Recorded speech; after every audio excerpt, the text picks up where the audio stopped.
Hey, I'm Steve Krenz for Guitar Gathering. Welcome to this lesson on a couple of holiday songs. We're going to be talking about Silver Bells, and then I'm going to show you a version of God Rest Ye Merry Gentlemen to get us into the holiday season here. There's a link to the PDFs for the lesson tonight with all of the notes, the chords I'll be using, as well as the tab. That's all down there too. So check the description in the YouTube description, and that'll be able to get you the PDF for that. Hey, if you like the content that we do, make sure and click that subscribe button. That helps us out here. We've got, at last count, wow, 22,000 subscribers to our little Tuesday night and Wednesday night sessions. I love it. So it is fantastic. So thank you so much for being part of our crazy little guitar family. Hey, if you're ready, let's go ahead and get started. We're going to start off with, let's start off with the God Rest Ye Merry Gentlemen one first. That will be, it's a two-page one, but it's a little bit, it's not all that complicated, so I wanted to start off with that one too. All right, so let me play it for you first, and then I'll show you what I'm doing, and we can kind of go for it from there. This one's in the key of A minor, and so you'll see a lot of A minors, a lot of E majors, which is the 5 chord in the key of A minor, a lot of Fs, and then for one little section right there at the bottom of page 1, we kind of slip into the key of C, and we dance around on a few chords in there. So if you're ready, let me just go ahead and play it for you. I'm going to do this finger style, and this is God Rest Ye Merry Gentlemen.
There you go.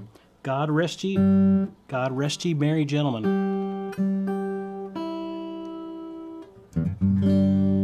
There we go. It's always better with a guitar that's in tune. All right, God rest ye merry gentlemen. So here's the deal with that. It starts off in A minor. Now, if you take a look at the music, you'll notice, wow, right out of the gate, the first A is a pickup note, but the one after that, you'll notice I have an A and then an A right next to it. What is that? Well, here's the deal. It's a little line. Look at the stem down notes. They go A, G sharp, G, F sharp, okay? That's our little minor cliche. We've done it in several songs along the way there. You hear it all the time on a minor chord. If they don't want the minor chord to just sit there, they will do this going down sort of cliche in a minor song. So I thought I would do it here. So we basically only have 2 parts. The melody, which is the...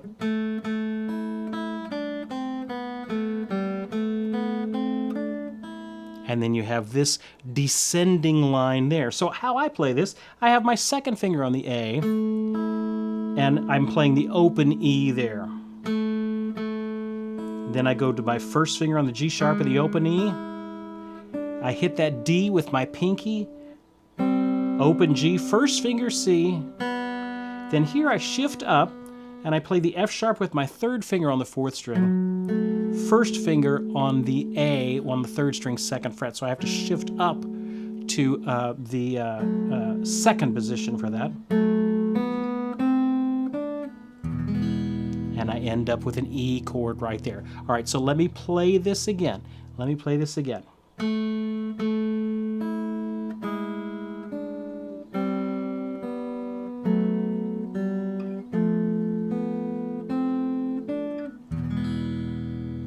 And just that little bit of a descending line suddenly gives so much richness to the sound. Okay?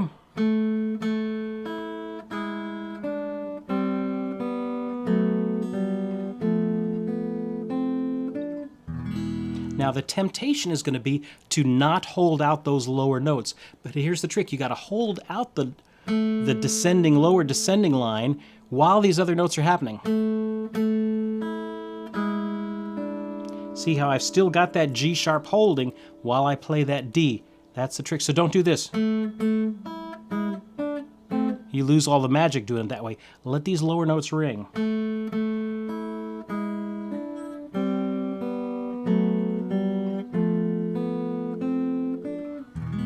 And then the next 4 bars, this is the second line, is exactly the same.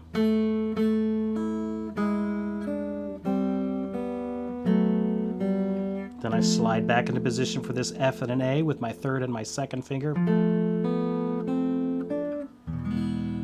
All right, now this third line, here's where it starts getting a little thick. We go to a D minor. Then the next chord is kind of an open G. I just hit the low G and then the top 3 open strings. Okay, we're just going to go through the chords here first. Then a C major ninth. A bar chord there. It's like a C major 7th, so I've got my first finger barred at the 3rd fret, from the 5th string down to the 1st string.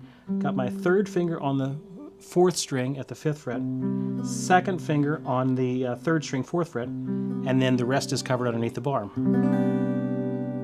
Okay, that's probably the toughest chord in the whole song right there. Then I play that A with my pinky, then I do an E with a G sharp, 2nd finger on this G sharp, low G sharp, 3rd finger on the B on the 3rd string, 4th fret, pinky on that high E. That frees my first finger up to play the D right behind it. So if I played just those first 2 measures of the 3rd line, here's the bar, pinky, 2nd finger on the low, 1st finger on that D. Okay, let me do that again. D minor, and I like to play that D minor with my pinky right there on the D rather than the traditional way in this situation because I'm going right to that G after it.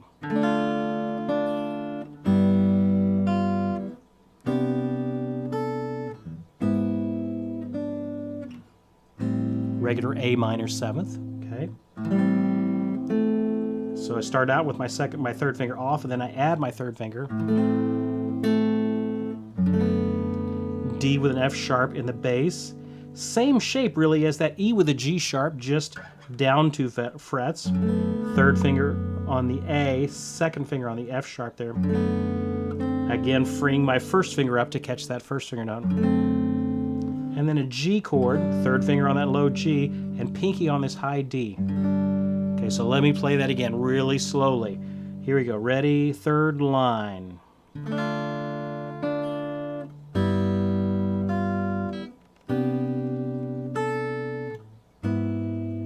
First finger, shift, 3rd finger, open, 1st.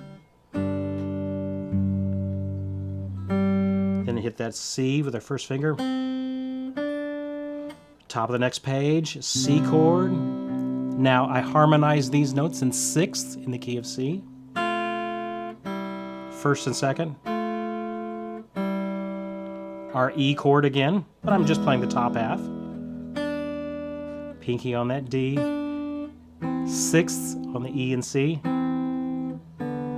See how nicely those 6ths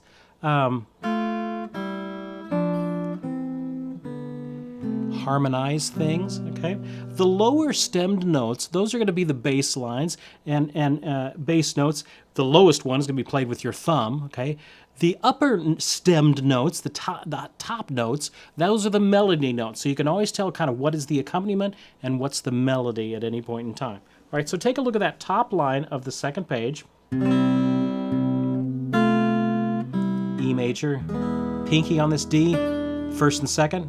Open and open here. And it's an A minor chord, so we can form that. We hit the A's first, and then I do a little pull off there with the C to the B to the A. So all of that is within this A minor chord. Here's our D with an F sharp again. We had that, just similar, same sort of a shape as the bottom of page 1, but here it is, top of page 2.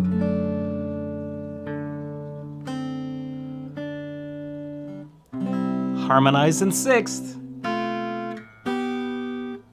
So I have C chord with these open, then 1st and 2nd. 1st and 2nd finger I shift up to the 3rd fret, and then 3rd and 4th fingers on that C and the A. Look at the tab, look at that tab. That'll tell you where to play those notes, okay? So it's all on the 1st and 3rd string. Okay, so that's a complicated little move there. All right, now, hey, we're going to do a little contrary motion. One line moving one direction, one line moving the other direction. The bass line is moving up. The upper line is moving down. We got two things going at the same time. Okay, see how fun that sounds? Open and open on that first E. Okay, then 2nd finger and pinky for the F sharp or the D, 3rd finger on the G, 1st finger on the C, pinky on the G sharp, open. So we have those 4 moves. Now that's a tough move if you haven't done contrary motion stuff before, and I doubt that many guitar players have done that. So that's a kind of an unfamiliar move. And then here we have the A minor again. Just a little hammer-on pull-off. That's what that H and P means there.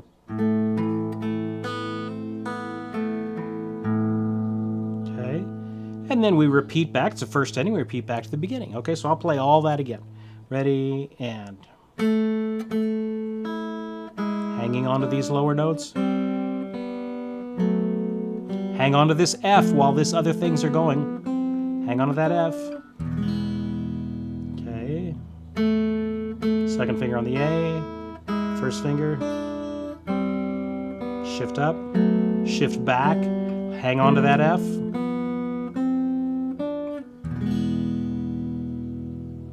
D minor with our pinky. 1st finger, full bar here, 3rd fret. 2nd finger on the low note. 1st finger on the D. A minor.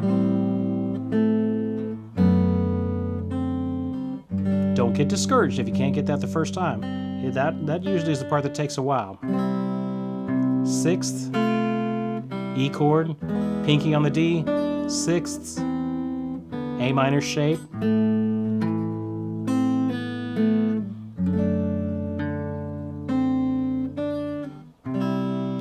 Shift up, 3rd and 4th, contrary motion here, open, 2nd and 4th, 3rd and 1st, pinky and open, and then the A minor at the end, the 2nd ending. And then I shift up, and I catch the A minor half bar at the 5th fret, the last 3 strings.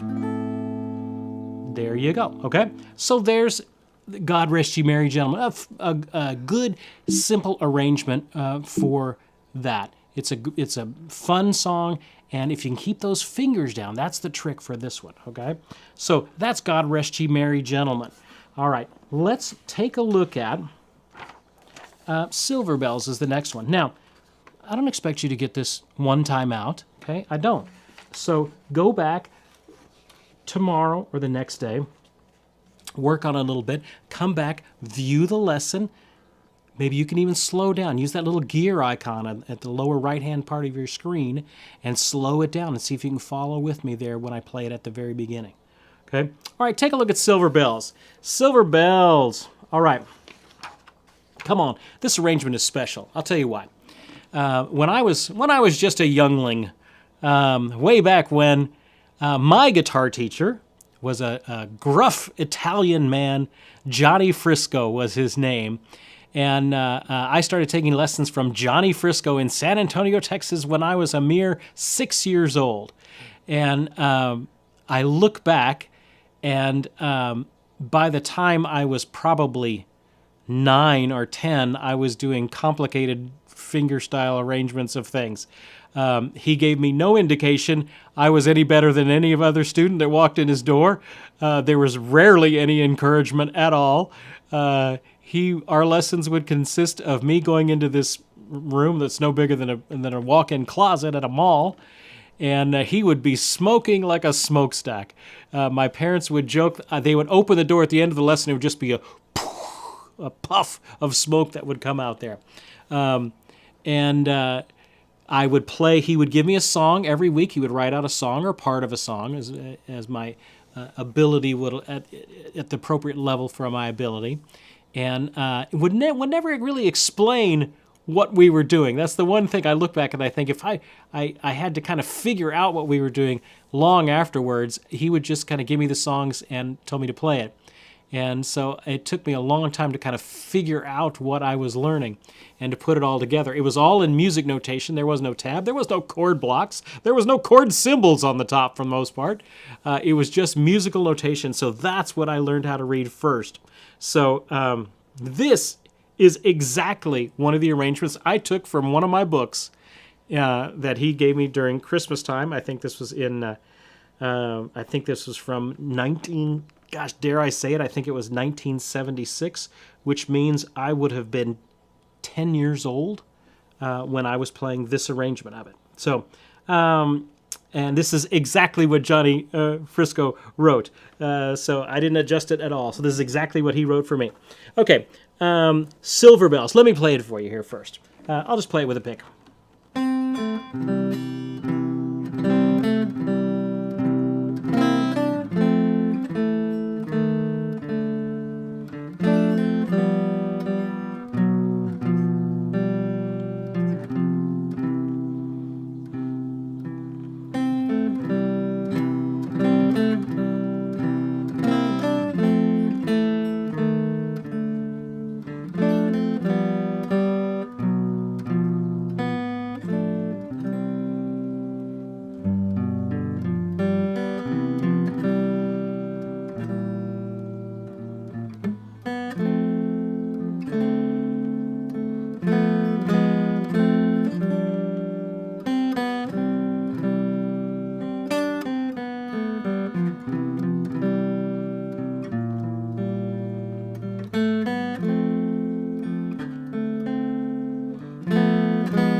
There you go. All right.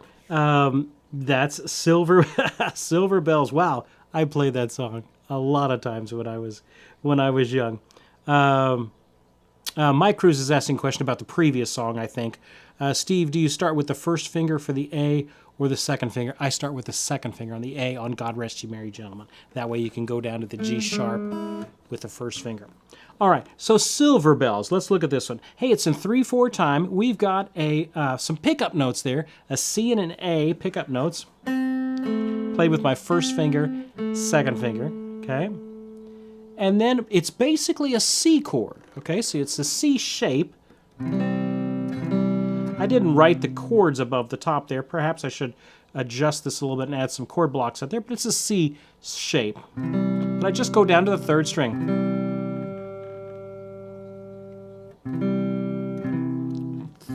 3 strings down, and then just 2 strings down. And then hit that A, and I do the C. So it's all of this is in the C shape there. A C seventh now, I add my pinky down. Hit that D on the second string, and then F, and then a little walk down in the bass. And how I would play that is you've got your third finger on the fourth string for the F, the lowest note, and then second finger and third, and then move that second finger down to first finger and third, then an open D, and an A. Okay, Maria's asking a great question. I'm going to get back to that, Maria. Hang on, remind me again when we get to that. F, E, A, E flat, and an A. And that leaves my open D and my third finger still on that A. Okay. Third finger, second finger, pinky there. That way I can go back to the first finger for that C. Okay. An F, a G, and a B. Don't get confused. That F is off to the side a little bit slightly from the G, just because we can't fit them all. If I put them all right on top of each other, it would get confusing. So how they do handle that in music is they shift one of them if it's adjacent ledger lines. They adjust the one over just slightly, but you play them all at the same time. And then a B and an F sharp. You can play that with second and fourth, or first and third if you want to shift up. First on the B, third on the F sharp, and then that would make, when I go down to the F natural, I would have to go down to my second finger. Okay, it's all a G7th chord, and look, he's just playing. It's a basic arrangement, so you can't play all of the notes. So he's just picking the notes that you need. In this situation, I have the third of the chord and the 7th of the chord. Perfectly, the two notes that you need. A C and an F, and then just take my pinky off and I have my C with an E right underneath it. Okay, so I'll play all that again. It repeats back to the beginning.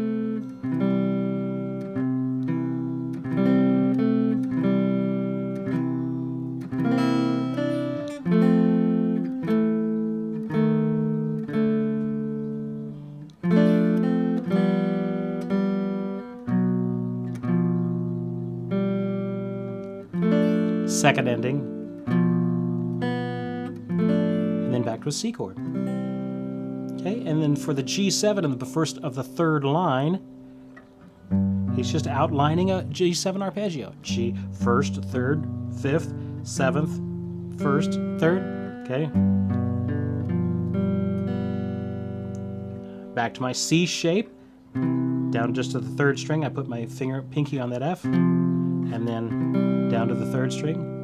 And then to get that C7th in, which usually it would be a high B flat, but here we didn't have room for it because the melody root's so low, so I put it below.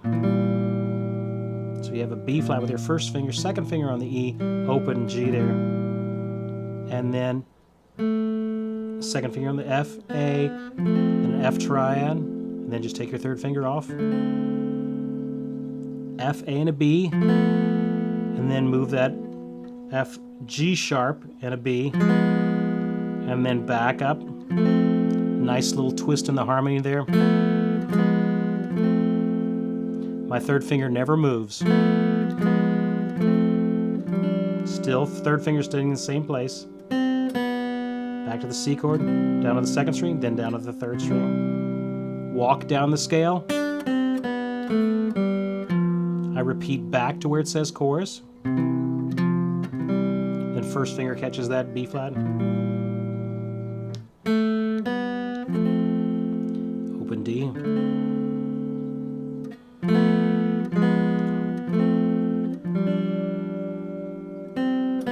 Second ending C chord. And then in order to catch that F with the C, I use my third finger still on the C. Pinky's going to reach over and catch that F on the fourth string.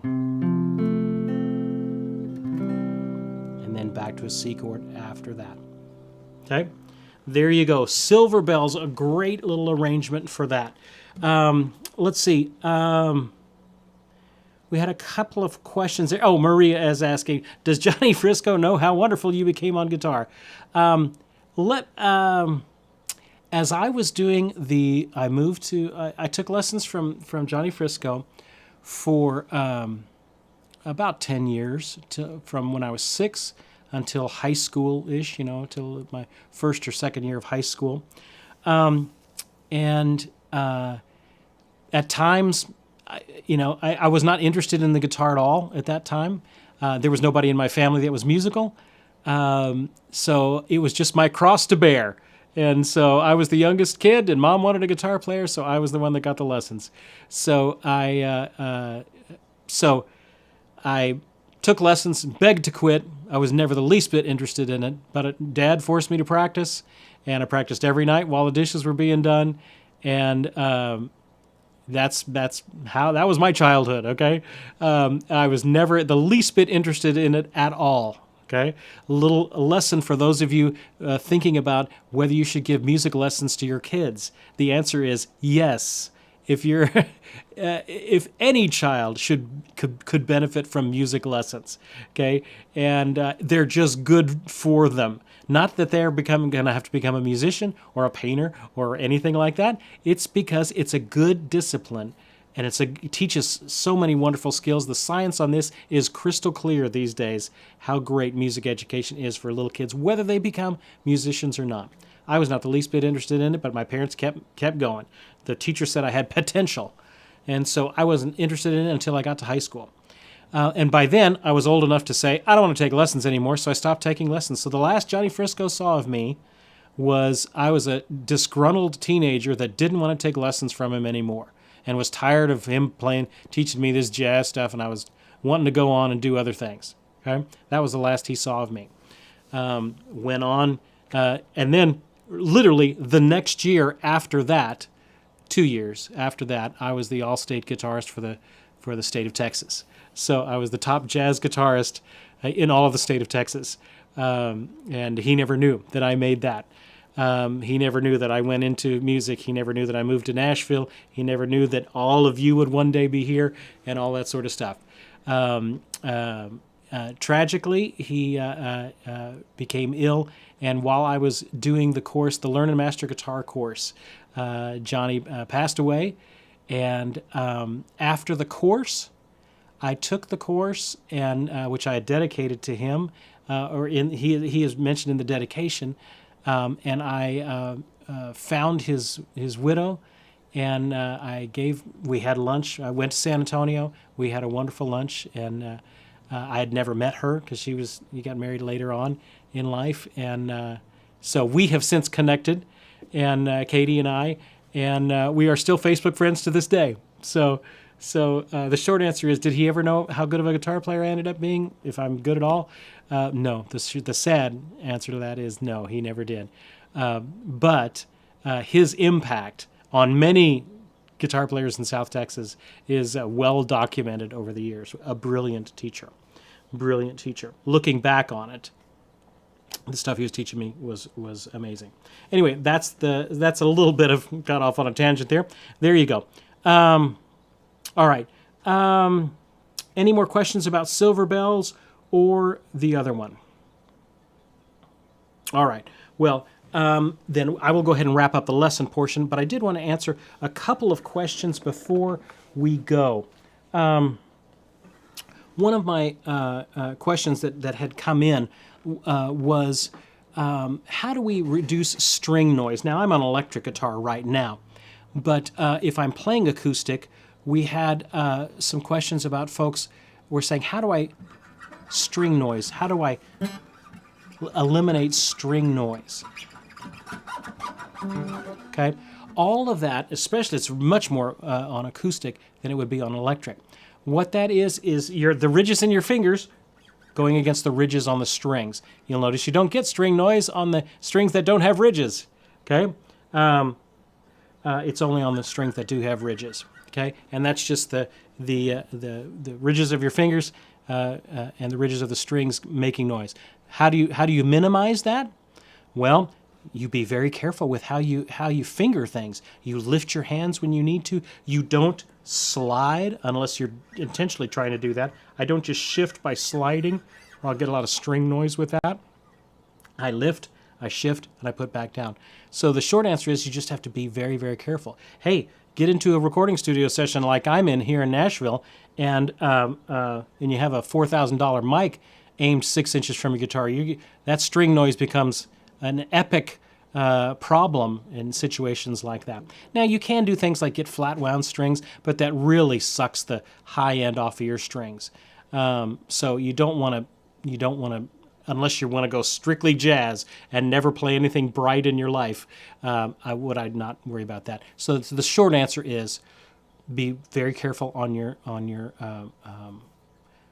how you're shifting between notes. And generally the problem is you're not taking your fingers off enough when you shift. Okay, that is the general problem. Now, I use Elixir strings, which has a little bit of a coating. I use the nano webs, and that helps me with some of that shifting and squeaky noise in that. Thank you so much to those of you who give. I see Christine has given, and some other folks have given in the Super Chat. Wonderful, wonderful, wonderful.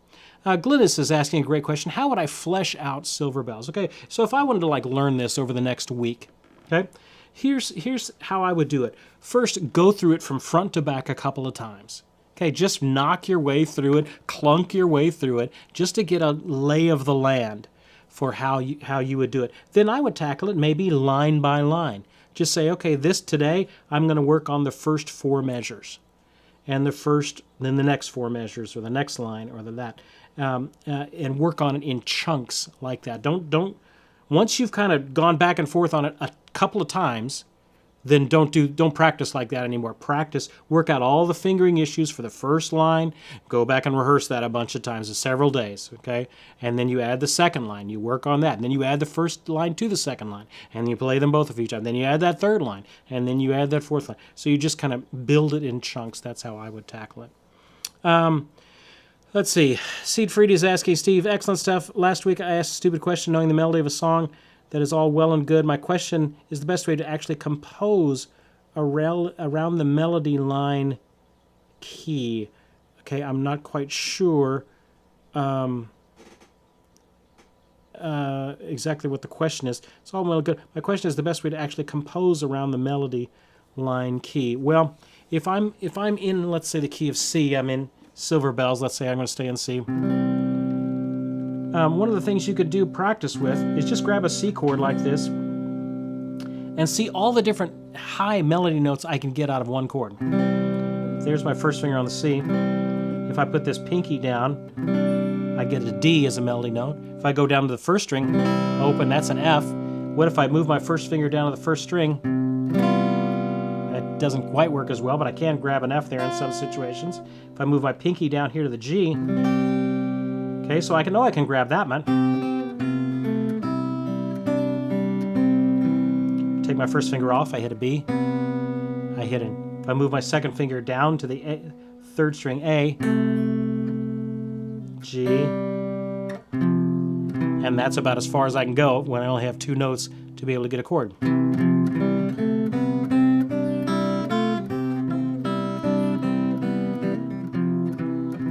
So, how do I compose with this? You just try and get different melodies. You just, then it goes to a G chord. He's asking if you have the melody, how do you know what good chords to play? Oh, okay. My lovely wife is saying, if you have the melody, the question is, how do you know what chords go with the melody? Well, that's a much trickier situation because there's many different options now, isn't there?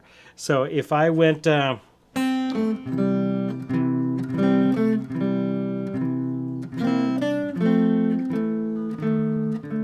which is basically a C to an F sort of a shape. Well, I could do.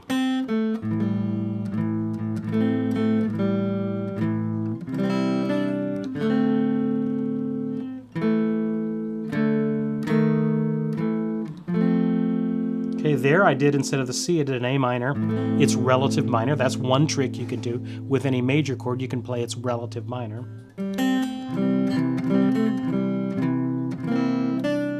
Over the F, I played a D minor. And then instead of the D minor, I played an F. Okay, so first of all, I would check the 3 basic chords in any song, the 1, the 4, the 5.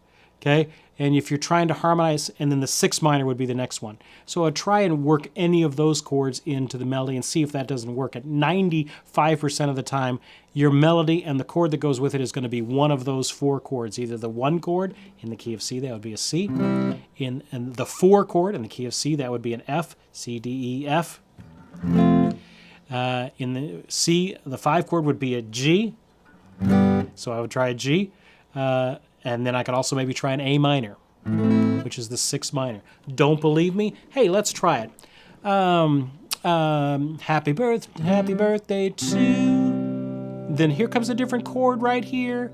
Well, my choices are an F. That doesn't sound right. Or an A minor. That doesn't sound right.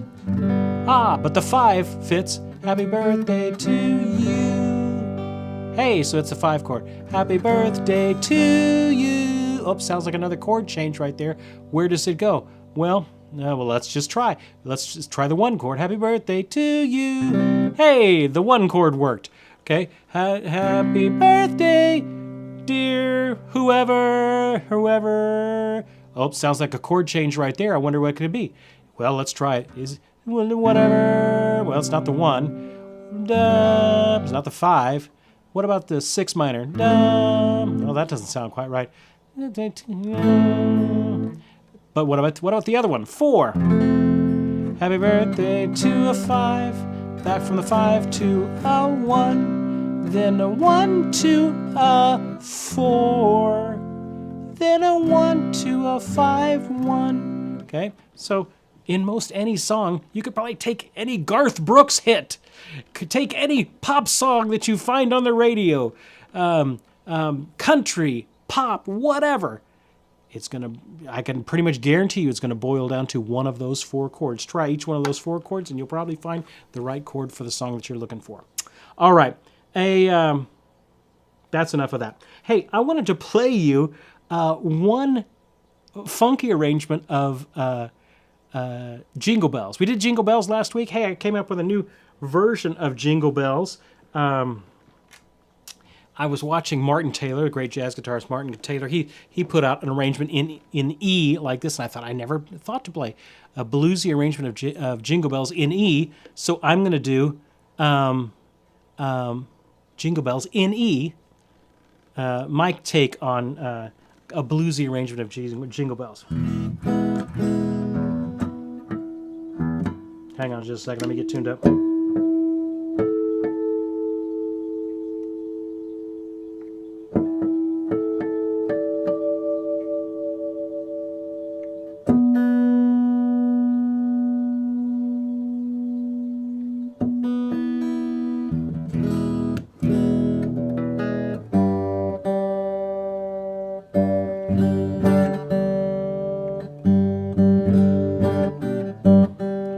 Is fighting me today.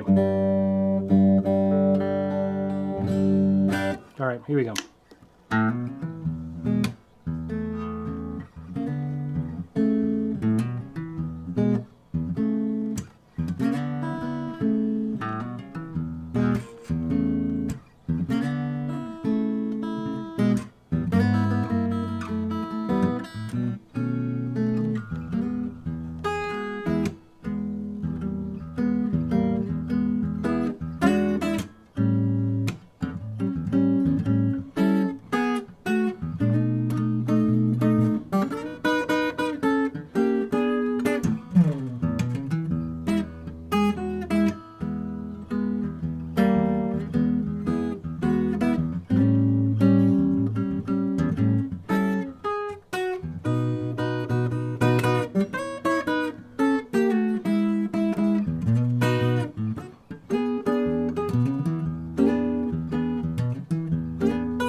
There you go. A little bit of Jingle Bells, a little bluesy arrangement of Jingle Bells. Hey, I will put that. I'm going to try and put a song lesson together for that. So if you're interested, I'll probably send out an email in a day or two with a lesson and with the PDF on that you can get. Hey, let's give away a couple of things. I wanted to give away. I've done several Christmas CDs. Here's a different one. This is an older one. I'm going to give away 2 CDs. 2 CDs of this, an acoustic guitar Christmas. My first Christmas record. I do Hark the Herald Angels Sing on this one. I've done that one quite a bit. Y'all tend to like that. We're going to pick up two ones for this one. We are going to do, we have our top person picking it. Glynis S. Glynis, you have just won a CD. We're going to pick another name here too. Another name, perhaps. Ooh, Grow Big SD. Grow Big SD. You have just won my first Christmas CD. And Glynis, you have just won this as well. Send me your information at service@guitargathering.com and your mailing address, what you won, screen name, things like that, and we'll get you going from there. Hey, as you're thinking about Christmas gifts and things like that, couple things. We have done last month we had our Christmas Standards Academy where we learned all kinds of arrangements, basic arrangements, intermediate arrangements, advanced fingerstyle jazz stuff for all kinds of Christmas tunes. Silent Night, the Christmas song, Chestnuts Roasting on an Open Fire, Hark the Herald Angels Sing, Winter Wonderland, we did them all.